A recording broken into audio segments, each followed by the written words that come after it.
The bar on Nexus Prime Station was dark and filled with smoke from a dozen different worlds. Strange creatures from across the galaxy sat at metal tables, drinking and talking in languages that sounded like music or grinding machines. In the far corner, away from the crowd, sat a large alien with gray skin and 4 yellow eyes. Commander Zethkar had been coming to this bar for 3 months now. Every day he ordered the same drink, fermented kelp wine that burned his throat and made him forget. His uniform was clean but old, with faded ribbons that showed he had fought in many wars. The other customers left him alone. They could see the sadness in his eyes. Tonight was different. A young alien approached his table. She had the same gray skin as Zethkar, but her eyes were bright and eager. She carried a small recording device. In her thin fingers, "Commander Zethkar?" she asked in a soft voice. "My name is Kixto. I work for the Vorthic News Network. May I sit down?" Zethkar looked up from his drink. "I know who you are. I've seen your reports on the public screens. You tell pretty stories about our great victories." Kixto sat down without waiting for permission. "That's why I'm here, Commander. I want to hear about the war with the humans. The people need to know about our triumph over the Terrans." Zethkar made a sound that might have been laughing, but there was no joy in it. "Triumph? Is that what they're calling it now? The official reports say we defeated the human forces in less than 2 years. We captured their colonies and forced them to surrender. The High Command calls it our greatest victory." The old commander took a long drink from his glass. His 4 eyes studied the young reporter's face. "And you believe these reports?" "Of course. Why wouldn't I? The evidence is clear. We won the war." Zethkar was quiet for a long time. Around them, the bar continued its nightly noise. Traders argued over prices, soldiers told stories of battles, and somewhere in the back, someone was singing a sad song in a language Kixto didn't recognize. "You want to know about the war?" Zethkar finally said. "The real war, not the fairy tale your bosses tell on the news screens?" Kixto turned on her recording device. "Yes, Commander. Tell me everything. Everything." Zethkar repeated the words slowly. "Do you know what everything means, young reporter? It means truth. And truth is something your people don't want to hear. I can handle the truth. Can you?" Zethkar's voice became hard. "Can you handle learning that everything you believe about our race, our military, our place in the galaxy is wrong? Can you handle knowing that the humans didn't lose the war?" Kixto felt a chill run down her spine, but she kept her voice steady. "What do you mean?" "I mean that if you want this story, you'll get all of it. The parts that will make you sick. The parts that will make you question everything the High Command has ever told you. The parts that will make you understand why I drink kelp wine every night and why I can't sleep." The young reporter looked at the scarred veteran across from her. She had come here expecting a simple interview about military tactics and glorious battles. Now she was facing something much darker. "I still want to hear it," she said. Zethkar nodded slowly. "Then I'll tell you. But first, you need to understand how it began. 3 years ago, our intelligence division discovered a small world in the outer spiral arm. The planet was blue and green, covered mostly with water. The creatures living there had just learned to travel between stars. The humans, yes, the humans. Our scouts reported that they were primitive, barely out of their own solar system. They had small colonies on a few nearby worlds. Their technology was simple compared to ours. The High Command saw an opportunity. Kixto was taking notes on her device. An opportunity for what?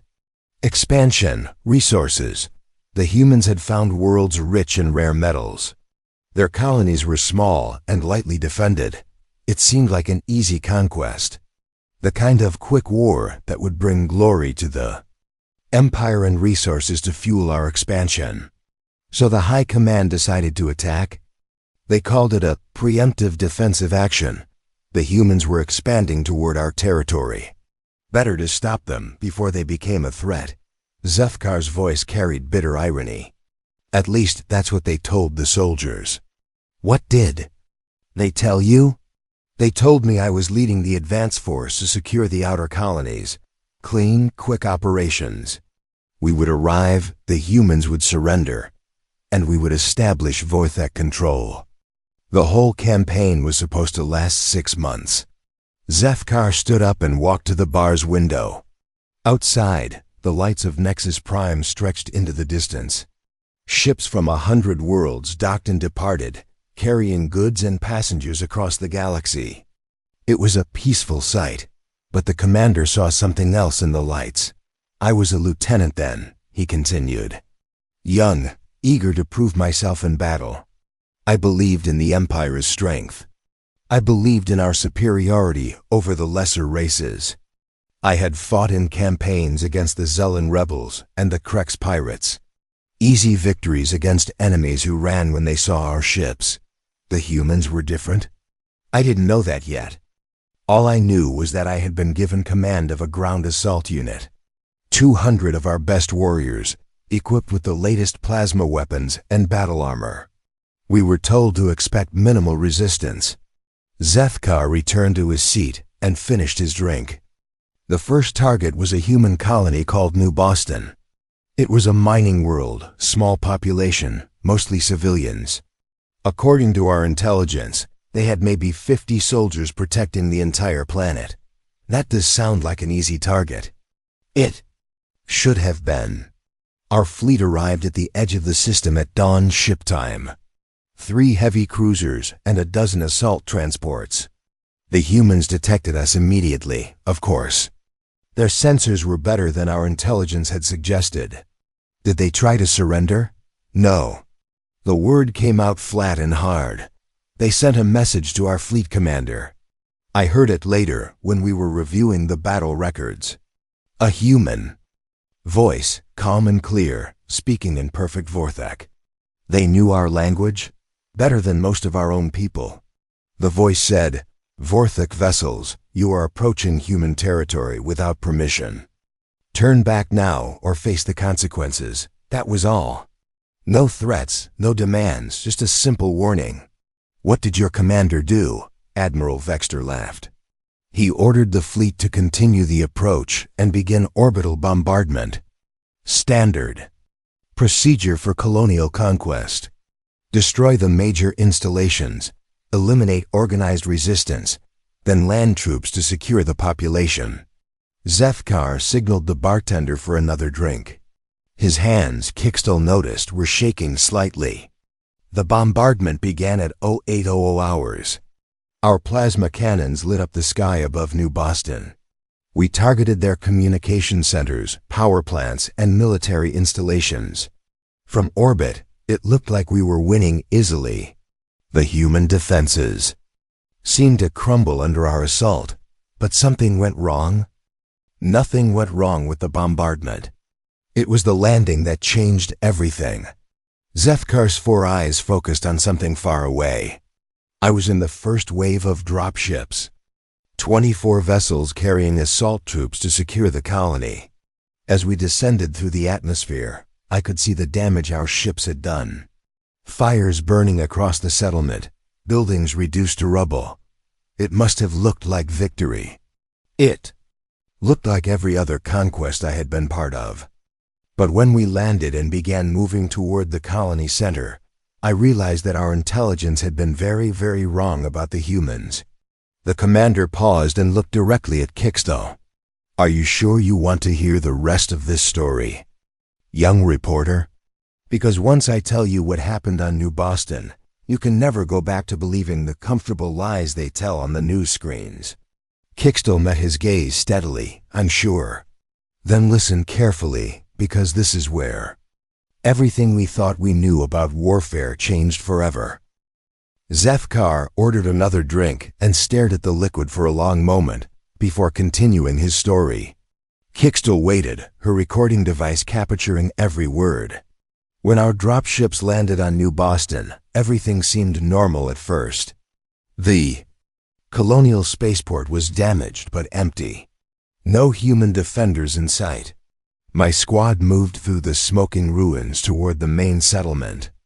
Our sensors showed scattered life signs, but nothing organized, nothing that looked like military resistance. So the orbital bombardment had worked? That's what we thought.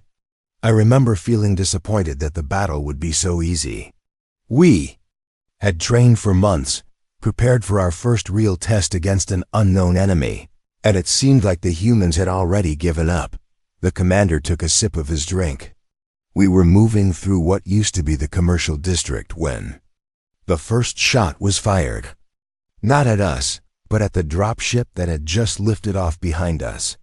A single beam of energy came from a collapsed building and cut through the ship's engine. The pilot managed to crash land, but his ship was finished. The humans were still fighting. They were more than fighting. They were hunting us. But we didn't understand that yet. Lieutenant Valkran, my second in command, wanted to investigate the building where the shot came from. I told him to be careful, but I wasn't really worried. One hidden human with a damaged weapon wasn't a threat to a full Vorthic assault squad. Zethkar. Voice became quiet. Valkran took 5 warriors with him to check the building. I watched them through my tactical display as they moved through the rubble. They found the weapon that had shot down our ship. It was crude, built from pieces of mining equipment and power cells. But when they tried to examine it more closely, the building exploded. An ambush? A trap? The humans had rigged the entire structure with explosives. Not military charges, but mining demolition tools connected to motion sensors. All 6 of my warriors died instantly. And somewhere in the smoke and fire, I heard something that still haunts me. What? Laughter. Human laughter. Not the sound of fear or desperation. The sound of someone who had just won a game. Kik still felt her skin grow cold. They were enjoying the battle? I didn't understand it then. How could any creature find joy in such destruction? Later, I learned that the human who set that trap was a female named Lisa Carter. She had been trapped in that building with 2 wounded friends when we landed. Instead of trying to escape, she had spent 3 hours building that trap. What happened to her? She lived. After the explosion, she and her wounded companions disappeared through tunnels that we didn't know existed. Our thermal sensors couldn't track them through the underground passages. It was like they had vanished into the planet itself. Zethkar stood up and walked to the window again. Outside, the peaceful lights of Nexus Prime continued their eternal dance, but his mind was still on that burning world 3 years ago. The real battle started after that. As we moved deeper into the colony, we encountered more humans. They didn't fight like any enemy we had faced before. The Zellan rebels would attack in large groups and retreat when they took casualties. The Krex pirates fought for profit and would surrender when the costs became too high. The humans did neither. How did they fight? Like every battle was personal. Like we had invaded their homes and threatened their families. Which, I suppose, we had. The commander returned to his seat. There was a human soldier, a male named Jake Murphy. I learned his name later from captured communications. He was a Marine, part of the colony's small garrison. What made him different? Murphy's squad was supposed to be guarding the evacuation site where human civilians were trying to reach their escape ships. When our forces surrounded the area, any reasonable commander would have ordered his soldiers to lay down their weapons. The civilians' lives would have been spared, and his men could have lived to fight another day. But he didn't surrender. He did something that still confuses our military strategists. Instead of choosing between saving the civilians or saving his soldiers, Murphy decided to save both. He split his squad into 3 groups. One group would create a distraction to draw our attention. The second would escort the civilians to safety. The third would stay behind to cover their retreat. Zethkar shook his head slowly. In any normal military situation, this would have been suicide. Dividing your forces when facing superior numbers is basic tactical failure. But Murphy understood something about his people that we didn't. What did he understand? That humans don't fight like individuals. They fight like pieces of a single organism.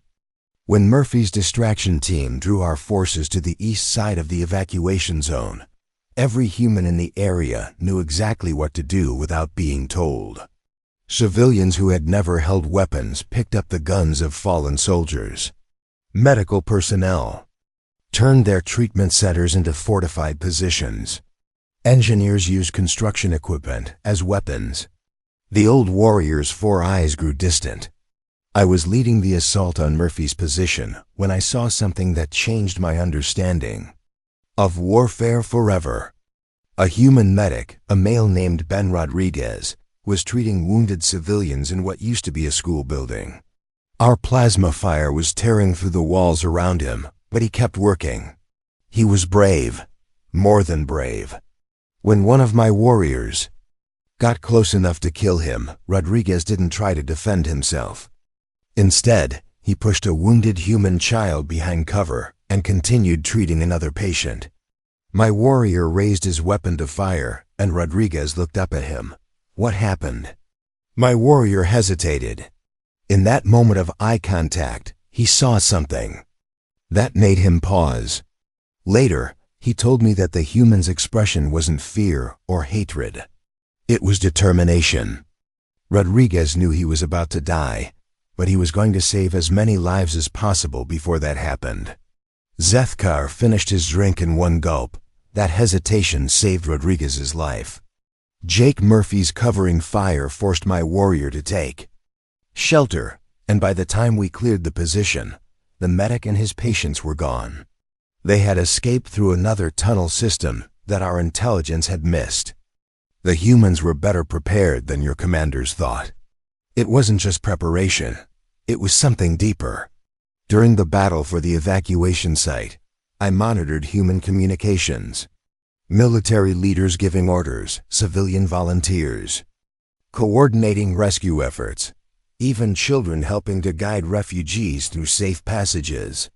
They worked together like they shared a single mind. How long did the battle last? 14 hours. When it was over, most of the human civilians had escaped, and Jake Murphy's Marine squad had inflicted casualties on a Vorthek force 10 times their size. We controlled the colony, but it felt more like a defeat than a victory. How many losses did you take? 60% of my assault force, dead or wounded. In previous campaigns against other species, we usually lost less than 5% of our troops during planetary conquest. The humans weren't just resisting us. They were teaching us that our assumptions about warfare were wrong.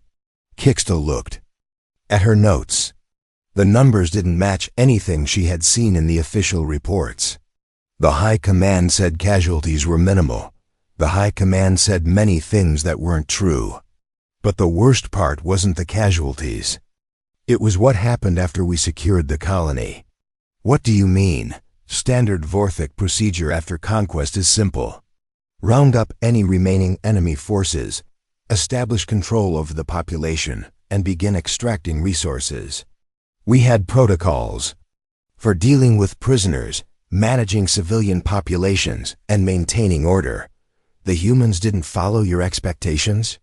Zethkar made that sound that wasn't quite laughter again. The humans who had escaped didn't just run away. 3 days after we declared the colony secure, they came back. They attacked your occupation force. They rescued their people. Murphy and Carter, along with dozens of other humans, infiltrated our prison camps and extracted every single human prisoner we had taken. They did it without killing a single Vorthek guard. How is that possible? They used non-lethal weapons. Stun devices, sleep gas, sonic disruptors that knocked us unconscious, but caused no permanent harm. When our guards woke up, they found Messages written on the walls in perfect Vorthak script. What did the messages say? Thank you for keeping our people safe. We'll be back for the rest. The humans had treated our capture of their civilians as temporary custody, not permanent imprisonment. They left medical supplies for our injured guards and even repaired equipment they had damaged during the infiltration. Kixtel stared at her recording device, trying to process what she was hearing. They showed mercy to their enemies? It was more than mercy. It was a demonstration. They were showing us that they could take back anything we captured, anytime. They chose.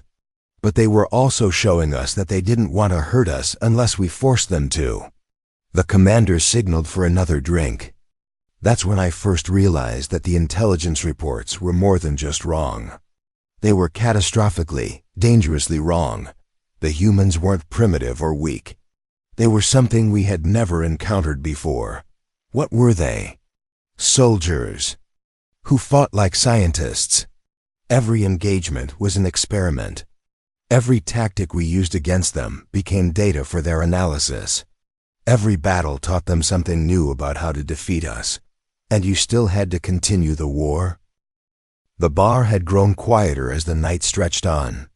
Most of the customers had returned to their ships or quarters, leaving only a few serious drinkers and late-night travelers. Zethkar and Kixtel sat in their corner, the weight of the story growing heavier with each word. 6 months after New Boston, I was no longer a lieutenant, Zethkar continued. My commanding officers had been killed in what the High Command called unexpected resistance incidents. I was promoted to commander and given control of the entire 3rd Assault Division. That should have been an honor. It was a death sentence, disguised as a promotion. By then, we had captured 12 human colonies, but each victory cost us more than the last. The humans were learning from every battle, and they were teaching each other what they learned. Kixtel made notes on her device. How were they sharing information? Their communication networks were more advanced than our intelligence had. Reported, even when we destroyed their main transmission centers, they found ways to send messages between worlds. Hidden relay stations, coded signals bounced off natural phenomena. Even messages carried by civilian ships that looked like normal. Trade vessels. So each colony knew how the others had fought you? More than that, they knew how we had fought them. Every tactic we used, every weakness they discovered in our equipment, every psychological pressure point they found in our command structure. The humans were building a database of Vorthek military capabilities. Zethkar stood and walked to the bar, returning with a bottle instead of a single glass. The Battle of Kepler Station showed me just how much they had learned. It was supposed to be a simple assault on a mining facility. Intelligence reported 3,000 human civilians and maybe 200 security guards. Another easy target? That's what Fleet Admiral Nexvar thought when he assigned my division to take the station. But when we arrived, we found something that shouldn't have been possible. The commander poured himself a large drink. The humans had turned a civilian mining station into a fortress. Not just defensive positions, but an integrated weapons platform that could challenge our entire fleet. How could civilians build military defenses? They didn't build them, they improvised them. Mining lasers became artillery cannons. Ore processors became ammunition factories. Cargo haulers became attack ships. And leading the defense was a human female named Amy Foster. What was special about her? Foster wasn't a military officer. She was a station administrator, someone who managed work schedules and supply shipments. But when our fleet appeared, she became something our tacticians had no experience fighting against. Zethkar took a long drink before continuing. Foster coordinated the defense like she was conducting a symphony. Every weapon, every ship, every person on that station moved according to her plan. And her plan was to teach us another lesson about human warfare. What kind of lesson? That humans don't just fight to win battles, they fight to win wars. Foster knew she couldn't defeat our entire fleet, but she could make our victory so expensive that we would start questioning whether the war was worth fighting. The old warrior's 4 eyes focused on memories that still burned in his mind. The battle lasted 3 days. Foster's defenders used every trick the humans had learned in previous engagements. They hit our ships with coordinated attacks, then disappeared into the asteroid field surrounding the station. They jammed our communications, hacked our targeting systems, and turned our own weapons against us. But you eventually won? We took the station, yes, but at the cost of half my fleet. Worse, we discovered that Foster had been broadcasting the entire battle to other human worlds. She was showing them exactly how to defeat Vorthek tactics, using our own assault as a teaching demonstration. Kixtel looked up from her notes. She was sacrificing her station to educate other humans? More than that. She was showing them that we could be beaten. Every time one of her improvised weapons destroyed one of our ships, every time her civilian defenders outmaneuvered our trained soldiers, she was proving that the Vorthek Empire wasn't invincible. Zethka refilled his glass. On the last day of the battle, when it was clear that the station would fall, Foster sent a message to my command ship. She wanted to discuss surrender terms. Did you accept? I was curious about what terms a defeated enemy would try to negotiate. Foster appeared on our communication screen, calm and professional, as if she was discussing a business contract instead of the end of a military siege. What did she say? She offered to surrender the station and all remaining defenders in exchange for safe passage for the civilian population. Standard military protocol. But then she said something that confused me. What? She thanked me for the learning opportunity. She said the battle had provided valuable data about Vorthek fleet tactics and that the information would be useful for future engagements. She was treating our victory as her educational success. The commander was quiet for a moment, lost in the memory. I realized then that Foster had never intended to save Kepler Station. From the moment our fleet appeared, her goal was to study us. Every defense she mounted, every tactic she used, was designed to force us to reveal our capabilities. She was experimenting on you, like we were laboratory specimens. And the most disturbing part was how grateful she seemed, as if we had done her a favor by attacking her station. Kixtel felt a chill run through her body. What happened to the civilians? We honored the surrender terms. Foster and her people were transported to a neutral world. 3 months later, we learned that she had been appointed to lead human military planning for the entire sector. The humans promoted someone who had just lost a battle. They promoted someone who had just learned how to win the war. And that's when everything changed. Zethkar poured another drink, his hand steadier now that he was deep into the story.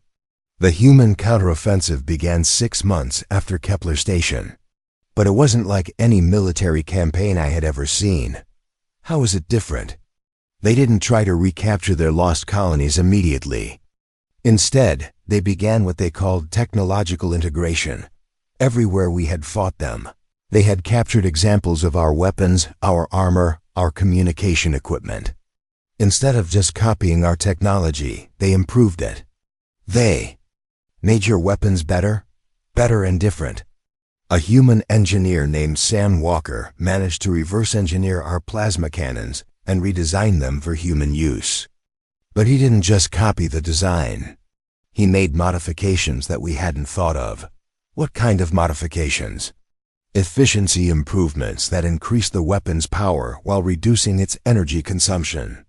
Targeting systems that were more accurate than our originals. Manufacturing processes that could produce them faster and cheaper than our own factories. The commander shook his head in amazement that was still tinged with fear.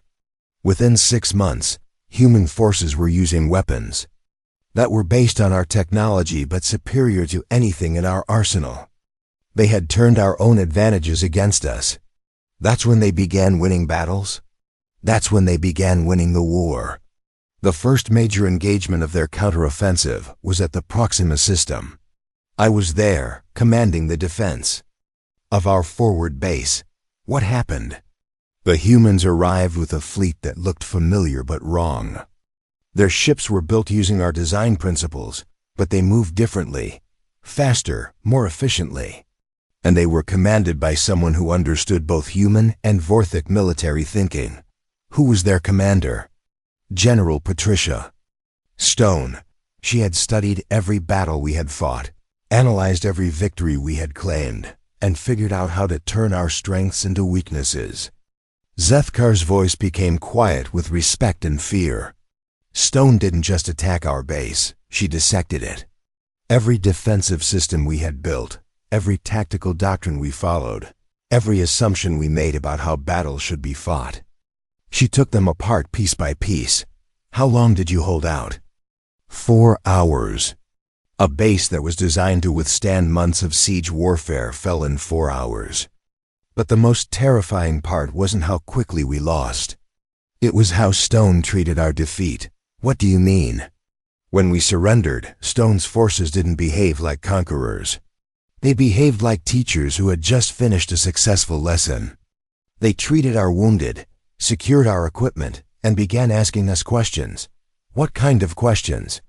Technical questions about our weapons and ships.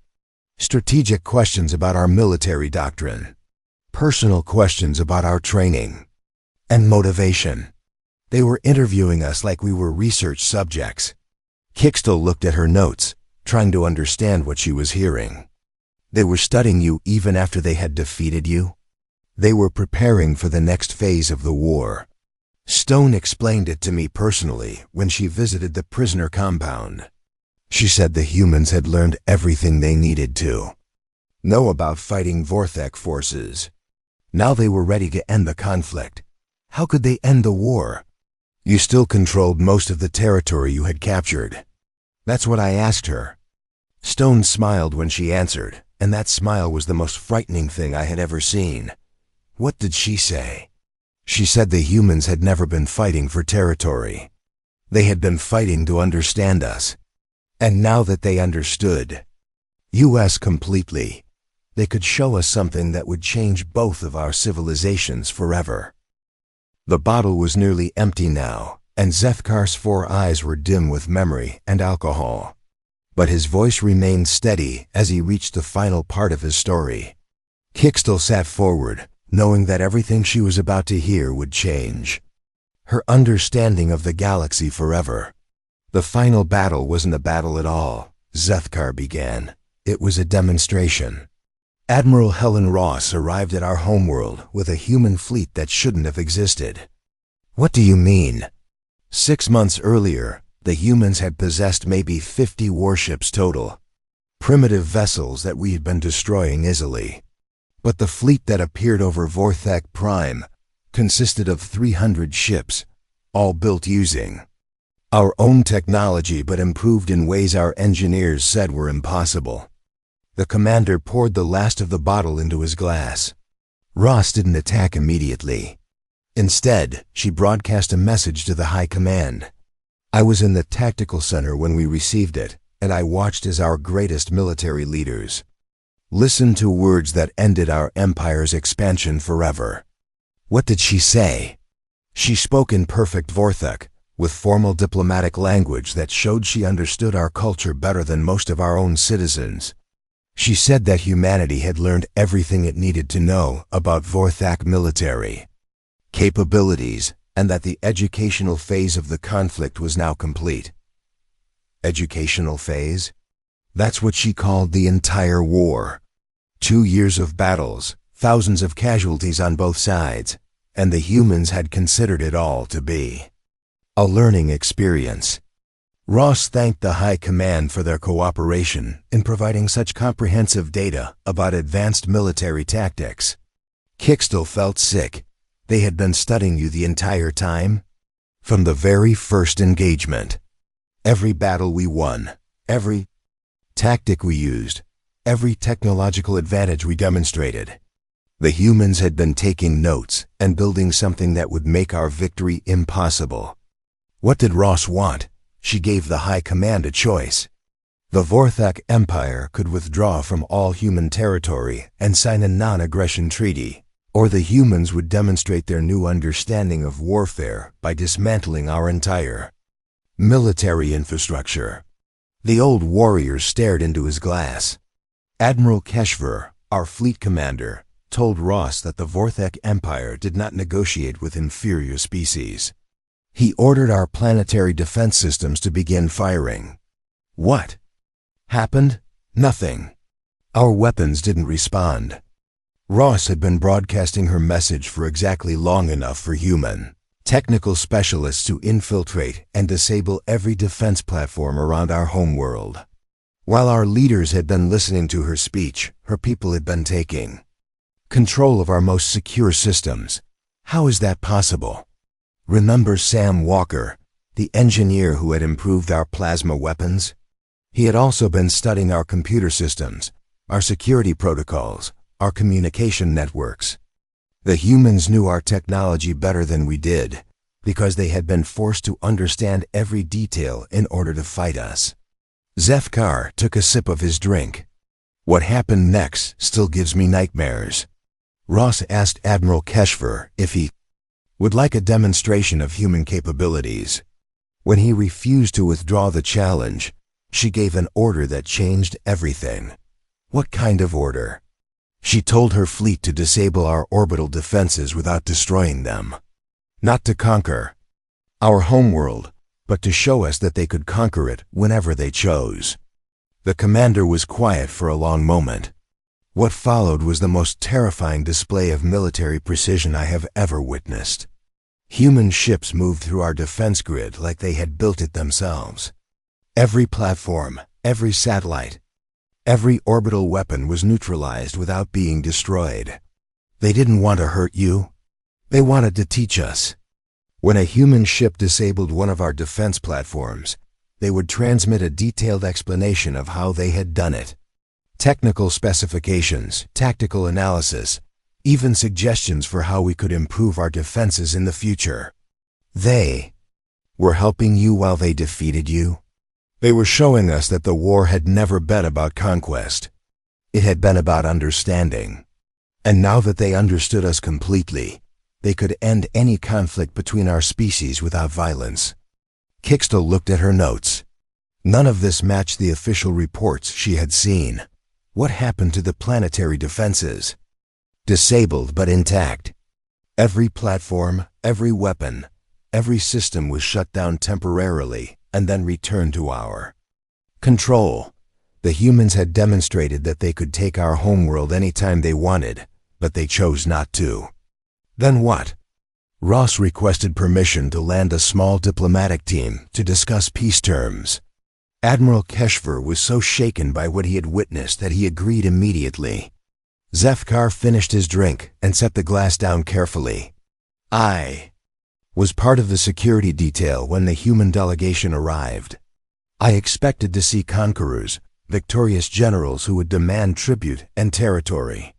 Instead, I met scientists and teachers. What do you mean? The lead negotiator was a human female named Dr. Catherine Wells. She wasn't a military officer.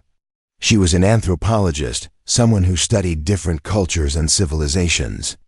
She had spent the entire war learning about Vorthak society. Not to exploit our weaknesses, but to find ways for our species to coexist. What were her terms? That's what shocked everyone. She didn't have terms. She had a proposal for collaboration. The humans offered to share the technological improvements they had developed during the war, in exchange for cultural and scientific cooperation between our civilizations. The commander looked directly at Kixtel. The humans had turned our own weapons against us, defeated our most powerful fleets, and neutralized our strongest defenses.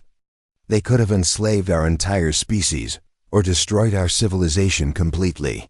Instead, they wanted to be our partners. Why? Because that's what humans do. They don't fight wars to prove they're stronger. They fight wars to solve problems. And the problem they had identified wasn't Vorthak aggression. It was the lack of understanding between different species in the galaxy. So the High Command agreed to peace, They had no choice. But more importantly, they had no reason to refuse. Dr. Wells showed them projections of what human Vorthic cooperation could accomplish. Joint exploration missions, shared technological development, combined defense against real threats like the Void Pirates or the Machine Cults. Zethkar stood up and walked to the window one last time. The treaty was signed 3 days later. The humans withdrew from all captured territory, but they left behind gifts. Medical technology that could save thousands of Vorthak lives. Agricultural improvements that could feed our growing population. Communication systems that would let us stay in contact across the galaxy. And that's why you're here, on a neutral station. I'm here because I was assigned to be a cultural liaison. My job is to help other species understand what humans are. Really like before they make the same mistake we did. What mistake? Thinking that humans are just another warrior species that fights for territory and resources. The truth is much more dangerous than that. Kixtel felt a chill. Dangerous how? Because humans fight for ideas. They fight to protect things that can't be conquered or destroyed. Freedom, justice, the right of different species to exist in peace. And they're very, very good at it. The old warrior returned to his seat. Every species in this galaxy that has tried to conquer humanity has learned the same lesson. Humans don't just fight back. They fight better. They learn faster. They adapt quicker. And when they win, they offer their enemies something that no other species has ever offered. What? A chance to become better than they were before the war started. Kixtel looked at her recording device, then back at Zethkar. So the official reports about our victory are lies designed to protect the pride of leaders who learned they weren't as strong as they thought. The truth is that humanity ended the war on their terms, not ours.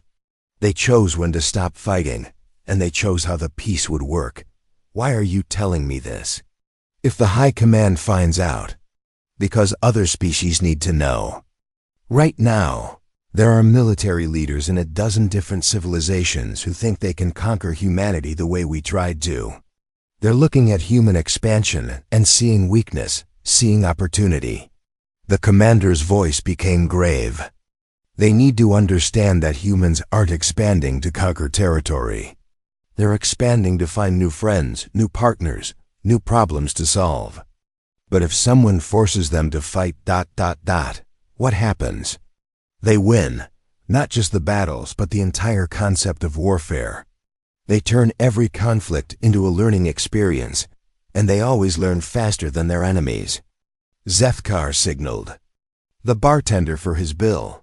The humans taught us that the strongest species in the galaxy isn't the one with the biggest weapons or the most territory. It's the one that can turn enemies into allies, that can solve problems instead of just creating new ones. And you believe they're that species? I know they are. Because 3 years ago, they turned me from an enemy soldier into a friend and teacher. They didn't conquer me, they convinced me.